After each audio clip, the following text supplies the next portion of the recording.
গল্পটার নাম হচ্ছে আল মুতাকাল্লিমাতু বিল কোরআন, মানে যে নারী সবসময় শুধু কোরআন দিয়ে কথা বলে। আব্দুল্লাহ ইবনে মুবারক অনেক বড় মুহাদ্দিস, হজ করে ফিরতেছেন, হঠাৎ দেখেন এক বৃদ্ধা মহিলা, বয়স্ক মহিলা চাদর গায়ে দিয়ে শুয়ে আছে। তো এটা অনেক বড় একটা কনভারসেশন, আমি কনভারসেশনটা আপনাদেরকে শোনাই। উনি কাছে গেলে যে সালাম দিলেন, আসসালামু আলাইকুম রাহমাতুল্লাহ।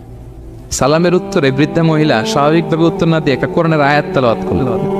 তেলাওয়াত করলেন সালামুন কাওলাম মিনার রাব্বির রহিম, মানে দয়াময় প্রতিপালক আল্লাহর পক্ষ থেকে তোমার প্রতিও সালাম। এটা একটা কোরআনের আয়াত, কিন্তু এটা দিয়ে উত্তর হয়ে যায় সালামের। কি বলেন? আচ্ছা গেল। এবার আব্দুল্লাহ ইবনে মুবারক জিজ্ঞেস করলেন মাযা তাসনাঈনা ফি হাযাল মাকান, এখানে কি করেন আপনি, কি করতেছেন একা একা? এই প্রশ্নের উত্তরেও ভদ্রমহিলা একটা কোরআনের আয়াত তেলাওয়াত করে দিলেন। উনি তেলাওয়াত করলেন ওয়ামাই ইউদ্লিল ফালা হাদিয়া লাহ, মানে আল্লাহ যার পথ ভুলায় দেয় তার পথ দেখানোর কেউ নেই। মানে বুঝাইতে চাইলেন আমি পথ হারাই ফেলছি। কি বুঝাইতে চাইলেন? পথ হারাই ফেলছে, মানে উনি এমনভাবে কোরআনের আয়াত চুজ করে যাতে উত্তর হয়ে যায়। তো এবার উনি জিজ্ঞেস করলেন আইনা তুরিদিন, তো পথ হারাই ফেলছেন তো বুঝলাম, আয়াত থেকে এটা বোঝা যায়, তো আপনি কোথায় যাচ্ছেন, ডেস্টিনেশন কোথায়? উনি আবার একটা আয়াত তেলাওয়াত করলেন সুবহানাল্লাযী আসরা বিআবদিহি লাইলাম মিনাল মাসজিদিল হারামি ইলাল মাসজিদিল আকসা। রাসূল সাল্লাল্লাহু আলাইহি ওয়াসাল্লাম মেরাজের আগে যে ইসরা হয়েছিল, মসজিদুল হারাম থেকে মসজিদুল আকসা রাসূল সাল্লাল্লাহু আলাইহি ওয়াসাল্লাম আল্লাহ নিয়েছিলেন, এটা তেলাওয়াত করলেন। তো বুঝাতে চাইলেন আমি আপনার মতো হজে আসছিলাম মসজিদুল হারামে, আর যাচ্ছি মসজিদুল আকসা, মানে ফিলিস্তিন আমার বাড়ি। মসজিদুল আকসা কোন দেশে? ফিলিস্তিনে। আয়াত এমনভাবে উনি পিক করেন যাতে করে উত্তর হয়ে যায়। উনি বোঝাতে চাইলেন আমিও হজ করতে এসেছিলাম, যাচ্ছি কোথায়? ফিলিস্তিন, মসজিদুল আকসা যে দেশে আছে। তো উনিও বুঝে গেলেন যে তাহলে আপনি মসজিদুল আকসায় যাচ্ছেন। এবার জিজ্ঞেস করলেন আনতুম মুনযু কাম ফি হাযাল মাকান, তো এখানে একা একা পড়ে আছেন কয়দিন? আবার কোরআনের আয়াত সালাসা লায়ালিন সাবিয়া, টানা 3 দিন 3 রাত এখানে আছে, এটা কোরআনের আয়াত। আবার জিজ্ঞেস করলেন উনি মা আরা মাআকি তাআমান তাকুলিন, তো একা যে পড়ে আছেন আবার 3 দিন, তো আপনি খাচ্ছেন কি, বেঁচে আছেন কিভাবে? ভদ্রমহিলা আবার একটা আয়াত তেলাওয়াত করে দেন। তিনি পড়লেন হুয়া ইউতঈমুনি ওয়া ইউসকিন, ইব্রাহিম আলাইহিস সালামের কথা, যে ওই আল্লাহ তাআলাই আমারে খাওয়ায়, আল্লাহই আমাকে পান করে, আল্লাহ তাআলা ব্যবস্থা করেছেন আবার।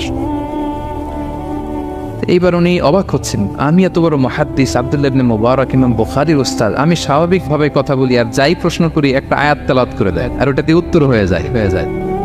কি মহিলার সন্ধান পেলাম? তো উনি বলতেছে ফাবি আইয়ি শাইইন তাতাওয়াদ্দাইন, 3 দিন যে এখানে আছেন মরুভূমির বালুর মধ্যে ওযু করেন কিভাবে? উনি আবার একটা আয়াত তেলাওয়াত করলেন ফাইন লাম তাজিদু মাআন ফাতায়াম্মামু সাঈদান তাইয়্যিবা, না আল্লাহ আয়াতে বলেছেন যদি তোমরা পানি না পাও পবিত্র মাটি দিয়ে তায়াম্মুম করে নিও। তো বুঝাতে চাইলেন পানি নাই তো কি হয়েছে, বালু তো সবাই তায়াম্মুম করে নাও। আল্লাহু আকবার। এবার উনি বললেন ইন্না মাইয়া তাআমান আলা তাকুলিন, আমার ব্যাগে তো কিছু খাবার আছে, আপনি কিছু খাবেন? আবার কোরআনের আয়াত সুম্মা আতিম্মুস সিয়ামা ইলাল লাইল, আল্লাহ এক আয়াতে বলেছেন তোমরা রোজা ফজর থেকে শুরু করে সন্ধ্যা পর্যন্ত পূর্ণ করো। তো বুঝালেন আমি রোজা রাখছি। কি বুঝালেন? রোজা রেখেছি। এবার উনি একটু মাসালা খাটাইতে চাইলেন, ভাবলেন যে বুড়ি তুমি আমার সাথে শুধু কোরআন দিয়ে উত্তর দিচ্ছ, দাঁড়াও তোমাকে আমি আটকাইতেছি। উনি মাসালা খাটাইলেন যে ফাকুলতু লাহা লাইসা হাদা শাহরু রমাদান, তো রোজা রাখছেন মানে এটা তো রমজান মাস না, হজ করে ফিরতেছি আমরা জিলহজ মাসের শেষের দিক, কিসের রোজা? ওই মহিলা আবার একটা আয়াত তেলাওয়াত করলেন যে ওমান তাতাওয়া খায়রান ফাইনাল্লাহা শাকিরুন আলিম, আমি রমজানের ফরজ রোজা তো রাখিনি, এখন আমি নফল রোজা রেখেছি। আয়াতের অর্থ হচ্ছে তোমরা নফল যা করো এগুলো প্রতিদান আল্লাহ তোমাদের বুঝিয়ে দেবে। রমজান না ঠিক আছে জিলহজ, কিন্তু আমি কি রোজা রেখেছি? নফল রোজা। এইবার উনি ধরছেন মাসালা, এবার বলতেছে উবি হালান আল ইফতার ফিস সাফার, সফরে তো রোজা ভাঙা যায়, রোজা তো ভাঙা যায়, খান একটু। এবার উনি কোরআন থেকে আবার তেলাওয়াত করলেন ওয়া আনতা সুমু খায়রুল লাকুম ইন কুনতুম তা'লামুন, আল্লাহ যে আয়াতে বলেছেন যে সফরের রোজা ভাঙা জায়েজ আছে, ওই আয়াতের শেষে আবার আল্লাহ বলেছেন যদি রাখো সব বেশি পাও। কেউ অসুস্থ হলে রোজা ভাঙবে, সফরের রোজা ভাঙবে। এই আয়াতের শেষে হচ্ছে ওয়া আনতা সুমু খায়রুল লাকুম ইন কুনতুম তা'লামুন, তবে রোজা যদি রাখো এটা ভালো যদি তোমরা বুঝতে। এবার উনি আর যাবে কোথায়? দিশেহারা হয়ে এবার জিজ্ঞেসই করে ফেলছে লিমাদা লা তুকাল্লিমিনি মিসলা মা উকাল্লিমুকি, আচ্ছা মা এবার বলেন আমি আপনার সাথে যেভাবে কথা বলি আপনি এইভাবে কথা বলেন না কেন?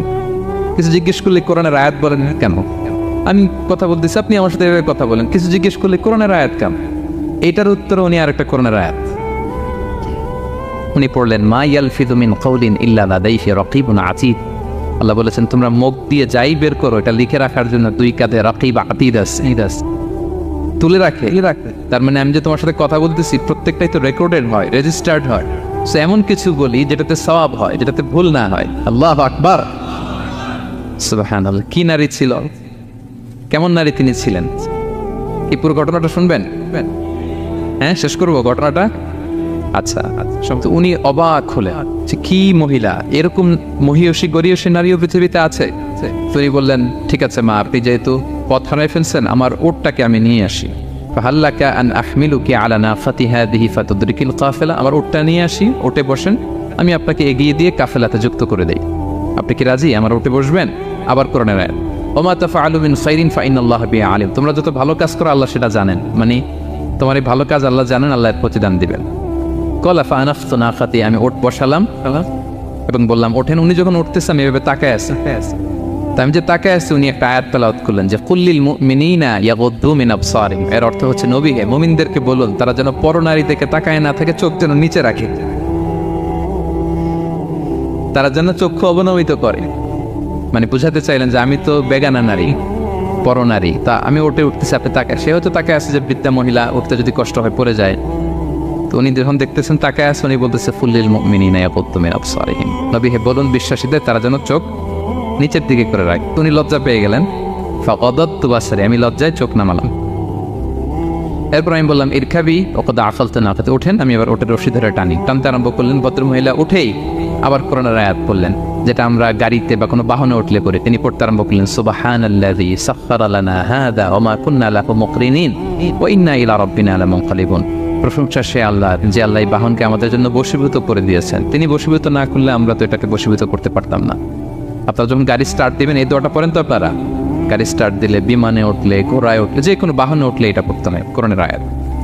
তো এই বললেন, আমি এবার উঠলাম, ওটের জিমাম ধরে টানতে লাগলাম না, আর একটু হই হই শব্দে ওট চালাতে লাগলাম যাতে করে তাড়াতাড়ি যাওয়া যায়। উনি কোরআনের আয়াত বললেন ওয়াকসিদ ফি মাশিক ওয়াগদুদ মিন সাউতিক, কোরআনের আয়াত। মানে তোমার চলার ক্ষেত্রে তুমি মধ্যম পন্থা অবলম্বন করো আর গলার সাউন্ডটা আর একটু ছোট করো। এটা কিন্তু লোকমান হাকিম তার ছেলেকে বলেছিলেন যে বাবা তুমি যখন হাঁটবে মধ্যম পন্থায় হাঁটবে, আর শাউট করবে না, নয়েজ করবে, কণ্ঠটাকে নিচু করবে। এই আয়াতটা উনি পড়ে দিলেন। মানে বুঝাতে চাইলেন আপনি হাজি মানুষ, ফস করে আসছেন, এইভাবে যাচ্ছেন কেন, আপনি স্লোলি যান। ফাজাআলতু আমশি রুয়াইদান ওয়া আতারান্নামু বিশ-শা'র, এরপর আমি আস্তে আস্তে যেতে লাগলাম আর কবিতা আবৃত্তি করতে লাগলাম। আরবদের অভ্যাস ছিল তারা শত শত লাইন কবিতা মুখস্থ পারত, দিনকে দিন মরুভূমিতে চড়তো আর কবিতা পড়তে। তো আমি কবিতা গুনগুন করে কবিতা পড়তেছি আর যাচ্ছি। এই মহিলা পিছন থেকে আয়াত তেলাওয়াত করলেন আবার ফাকরাউ মা তায়াসসারা মিনাল কোরআন, মানে কোরআনের যেখান দিয়ে সহজ লাগে ওইখান দিয়ে পড়েন। মানে বুঝাতে চাইলেন কবিতা বললে কি লাভ, আপনি কোরআন পড়েন। উনি আবার লজ্জা পেয়ে কোরআন পড়তে আরম্ভ করলেন। এবার যেতে যেতে যে কাফেলা থেকে উনি মিসিং, যে ক্যারাভ্যান থেকে মিসিং, ওই ক্যারাভ্যানের সাথে যুক্ত হলেন। এবার জিজ্ঞেস করলেন যে হাদিহিল কাফেলা মান লাকি ফিহা, এই তো আপনার কাফেলা, এখানে কে আছে আপনার, কেউ আছে? আবার কোরআনের আয়াত আল মাল ওয়াল বানুনা জিনাতুল হায়াতিদ দুনিয়া, অর্থাৎ সম্পদ সন্তান এগুলো আল্লাহর দেয়া নেয়ামত। এটা দিয়ে বুঝাতে চাইলেন হ্যাঁ আমার কিছু সন্তানাদি আছে। উনি বুঝতে পারলেন ফাআলিমতু আন্নাল্লাহা আওলাদান ফিহা, আমি বুঝলাম যে ওনার সন্তান এখানে আছে। এবার একটা চান্স পেয়ে গেছে আব্দুল্লাহ ইবনে মুবারক। কি পেয়ে গেছে? উনি মনে মনে ভাবলেন ওনার ছেলেদের নাম কি, এটা জিজ্ঞেস করি, তাইলে তার উত্তর দিতে পারবে না। সুন্দর না প্রশ্নটা? এবার উনি বলতেছে ফাকুলতু লাহা মা আসমাউ আওলাদি, মা এবার একটু বলেন তো আপনার ছেলেগুলোর নাম কি জিজ্ঞেস করলেন। এটা তো আর নান্টু বল্টু সল্টু তো আর কোরআনে পাওয়া যায় না। আমরা নাম রাখি কি সল্টু বল্টু কোরআনে আছে? নাই।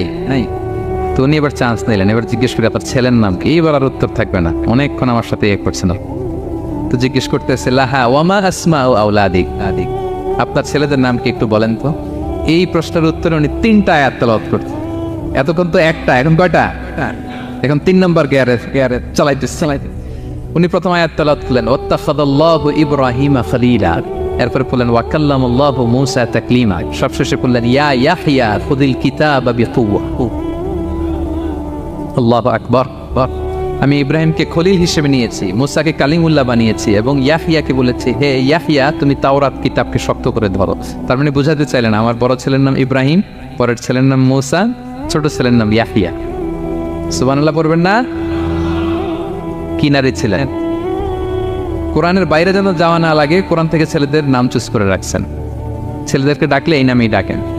এরপর ছেলেদেরকে ডাকলেন কোরআনের আয়াত পড়ে, ফাবআসু আহাদাকুম বিওয়ারিকিকুম হাযিহি ইলাল মাদিনাতি ফালিয়ানজুর আইয়ুহা আসকা তুআমান ফালিয়াতিকুম বিরিজকিম মিন। এটা সূরা কাহফের একটা আয়াত। গুহাবাসী 7 জন যুবক যখন ঘুমিয়ে পড়েছিল, 309 বছর পরে যখন জেগেছিল, একজনকে টাকা দিয়ে বলেছিল যাও তুমি কিছু খাবার নিয়ে আসো। এই আয়াত বুঝাইয়া তিনি ছেলেদের বুঝাইলেন যে মেহমান আসছে, কিছু নিয়ে আসো খাবার, আপনারা খাওয়াইতে হবে। উনি অনেক হেল্প করছে আমাকে। তো ছেলেরা খাবার নিয়ে আসলো। খাবার দেওয়ার পরে মহিলা আবার কোরআনের আয়াত, কুলু ওয়াশরাবু হানিআম বিমা আসলাফতুম ফিল আইয়ামিল খালিয়া।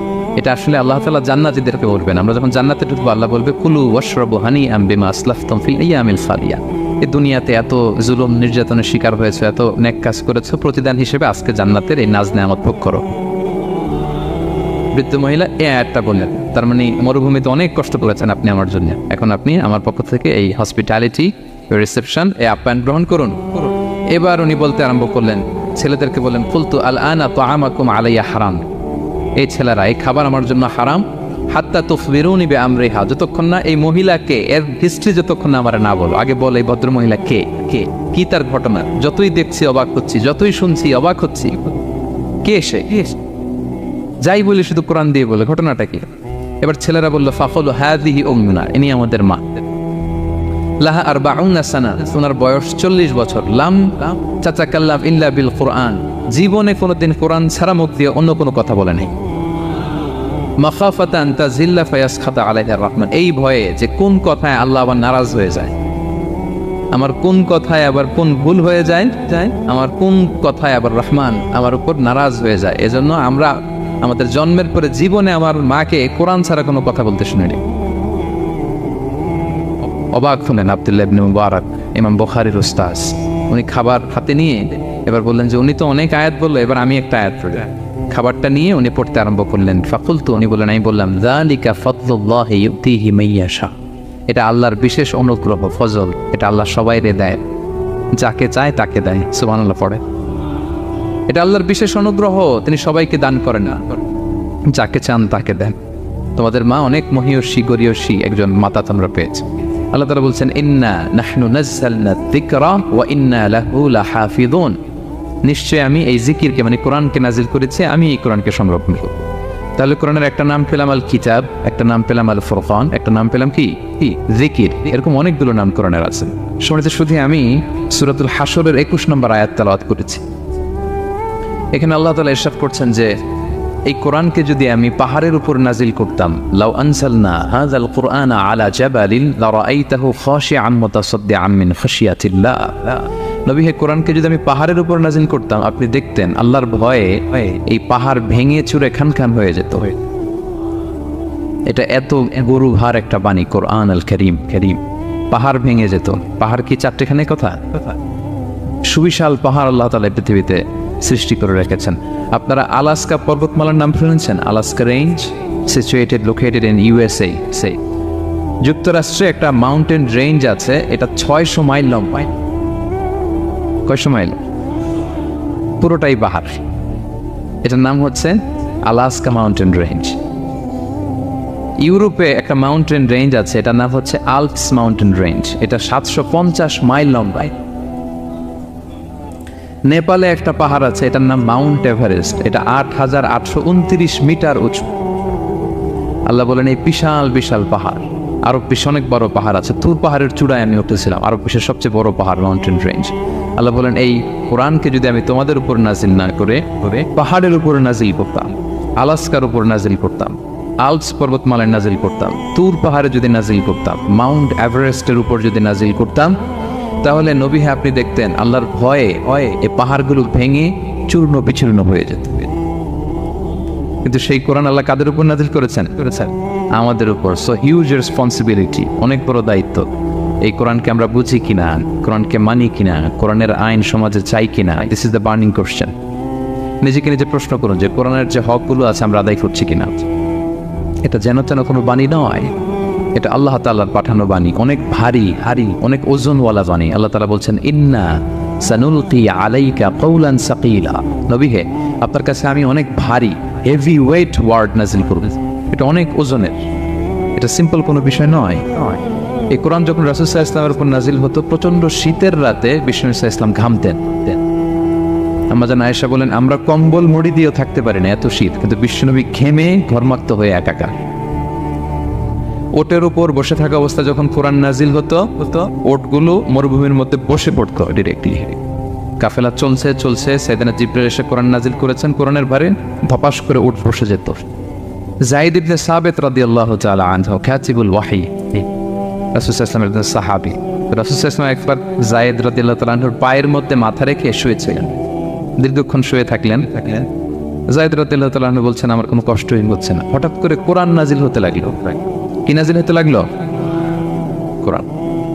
যায়েদ রাদিয়াল্লাহু তাআলা আনহু বলেন দীর্ঘক্ষণ রাসূল সাল্লাল্লাহু আলাইহি ওয়াসাল্লাম আমার পায়ের উপর মাথা রেখে শুয়ে আছেন, কিন্তু আমি টেরি পাচ্ছি।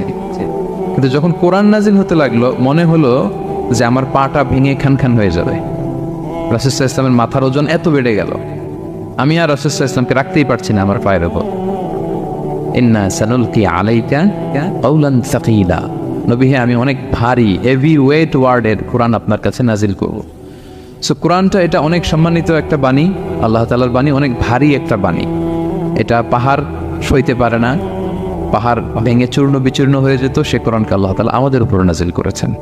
সো আমাদের হিউজ রেসপন্সিবিলিটি, অনেক বড় দায়িত্ব যে এই কোরআনকে মেনে চলা, কোরআন পড়তে জানা, কোরআনের অর্থ বোঝা এবং কোরআনের নীতিমালাগুলো আমাদের সমাজে বাস্তবায়ন করা। তো আমরা বলেছি যে আমরা কোরআন দিয়ে আজকে কোরআনের পরিচয় নিব। কোরআনকে জিজ্ঞেস করবো যে কোরআন তুমি তোমার পরিচয় দাও। আমরা কিছু প্রশ্ন করবো, দেখবেন কোরআন অবলীলায় উত্তর দিয়ে দিচ্ছে। আমরা যদি কোরআনকে জিজ্ঞেস করি যে কোরআন তুমি যে পৃথিবীতে এসেছো তোমার হিস্ট্রিটা বলো, কবে আসলা, কবে নাজিল হয়েছ? কোরআন বলবে শাহরু রমাদান আল্লাযী উনজিলা ফীহিল কুরআন, আমি রমাদান মাসে এসেছি, যেন তেন মাসে আসি। কোরআনকে যদি আমরা প্রশ্ন করি যে কোরআন রমাদান তো 29 দিন বা 30 দিন, তো এই 30 দিনের বা 30 রাতের কোন দিন বা কোন রাতে এসেছ? কোরআন বলবে ইন্না আনজালনাহু ফি লাইলাতুল কদর, আমি কদরের রাতে এসেছি। সুবহানাল্লাহ বিহামদি। ওমা আদরাকা মা লাইলাতুল কদর, কে তোমাকে জানাবে কদর কি? লাইলাতুল কদরি খায়রুম মিন আলফি শাহর, কদরের রাত 1000 মাসের চেয়েও সেরা।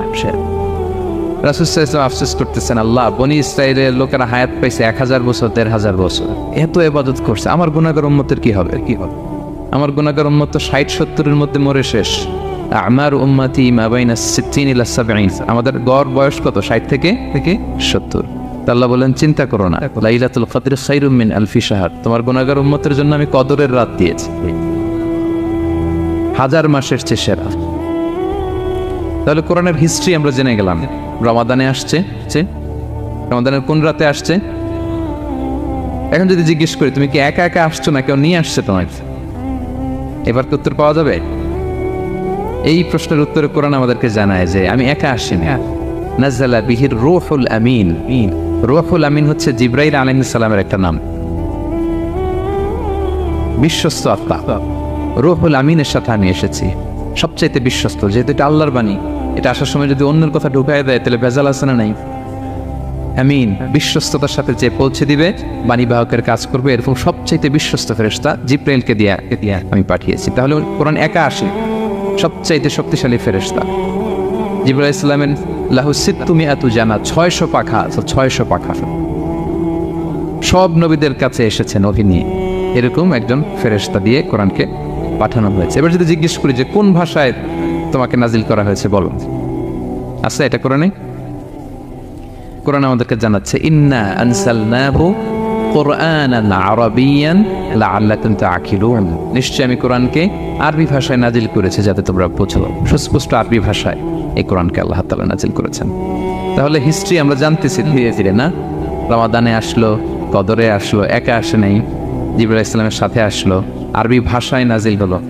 এবার যদি জিজ্ঞেস করি যে তুমি যে আসলা, তোমাকে যে আমাদের তেলাওয়াত করতে হবে, তো এই তেলাওয়াত করার গাইডলাইনটা কি, কিভাবে তেলাওয়াত করব, তেলাওয়াত করার সিস্টেমটা কি, এটা যদি আমাদেরকে একটু বলতে। তো কোরআন এই প্রশ্নের উত্তরে প্রথমে আমাদেরকে বলে যে আমাকে যদি আবৃত্তি করতে চাও, তেলাওয়াত করতে চাও, প্রথম গাইডলাইন হচ্ছে লা ইয়ামাসসুহু ইল্লাল মুতাহহারুন। এর অর্থ হচ্ছে পবিত্র ছাড়া কেউ এই কোরআনকে স্পর্শ করতে পারে না। যদিও এটা দিয়ে লাউহে মাহফুজের কথা বলা হয়েছে, ফেরেশতাদের কথা, কিন্তু বিষ্ণু বলেছেন লা ইয়ামাসসুহু ইল্লা তাহির, পবিত্রতা ছাড়া কোরআন ধরা যায় না। তাহলে কোরআন তেলাওয়াতের প্রথম গাইডলাইন কি? পবিত্রতা। অজু করতে হবে, ডোন্ট টাচ মি উইদাউট অ্যাবলুশন। কোরআন আপনাকে অর্ডার করবে অজু ছাড়া আমাকে টাচ করা যাবে না। আচ্ছা, অজু করলেন, তারপরে কি শুরু করে দিতে পারবেন? না। কোরআন বলে ফাইদা ক্বারাতাল কুরআনা ফাস্তাইদ বিল্লাহি মিনাশ শাইতানির রাজিম। কোরআন পড়ার আগে তোমার যে সুস্পষ্ট দুশমন ওই শয়তানের ব্যাপারে আল্লাহর কাছে পানাহ চেয়ে নাও। মানে পড়ো আউযু বিল্লাহি মিনাশ শাইতানির রাজিম বিসমিল্লাহির রহমানির রহিম।